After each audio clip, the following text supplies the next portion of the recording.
Prime minister, क्या कानून उस पर लागू नहीं होगा जो कह रहा है कि मस्जिद में घुस के मारूंगा?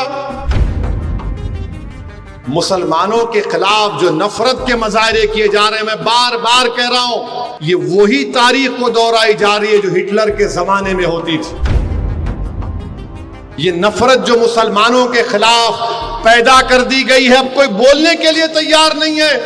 महाराष्ट्र में कोई सेकुलर पार्टी का लीडर उस जालिम के खिलाफ बोलने के लिए तैयार नहीं है जिसने हमारे आका मोहम्मद सल्लल्लाहु अलैहि वसल्लम के शान में गुस्ताखी करने की कोशिश की। और फिर कोई एक महाराष्ट्र में बोल रहा है कि मस्जिद में घुस के मारूंगा। सुनिए सुनिए, मस्जिद में घुस के मारूंगा। प्राइम मिनिस्टर, क्या कानून उस पर लागू नहीं होगा जो कह रहा है कि मस्जिद में घुस के मारूंगा? क्यों कह रहा है वो?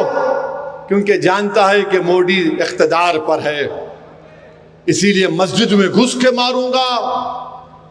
मेरे भाई, इस मुल्क में मुसलमानों के खिलाफ जो नफरत के मजाहरे किए जा रहे हैं, मैं बार बार कह रहा हूं, ये वही तारीख को दोहराई जा रही है जो हिटलर के जमाने में होती थी। हिटलर के जमाने में हिटलर यहूदियों पर ऐसा ही जुल्म करता था। इनके घर को तोड़ दो, इनके कारोबार को तोड़ दो, इनको मुल्क का दुश्मन करार दो, इनके खिलाफ पिक्चरें बनाओ। अब तो जजेस भी बोलना शुरू कर दिए, लॉर्डशिप भी बोलना शुरू कर दिए। मेरे भाई, जागो, मुत्तहिद हो जाओ।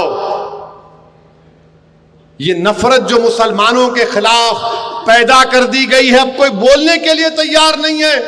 महाराष्ट्र में कोई सेकुलर पार्टी का लीडर उस जालिम के खिलाफ बोलने के लिए तैयार नहीं है जिसने हमारे आका मोहम्मद सल्लल्लाहु अलैहि वसल्लम के शान में गुस्ताखी करने की कोशिश की। सिवाय इम्तियाज जलील के कोई आवाज नहीं उठा रहा है। मैंने इम्तियाज जलील से कहा, मजलिस के जिम्मेदारों से कहा, अपना फर्ज आप निभा रहे हैं, अल्लाह आपको सलामत रखे, अल्लाह आपकी कोशिशों में बरकत अता करेगा, अल्लाह कामयाब करेगा।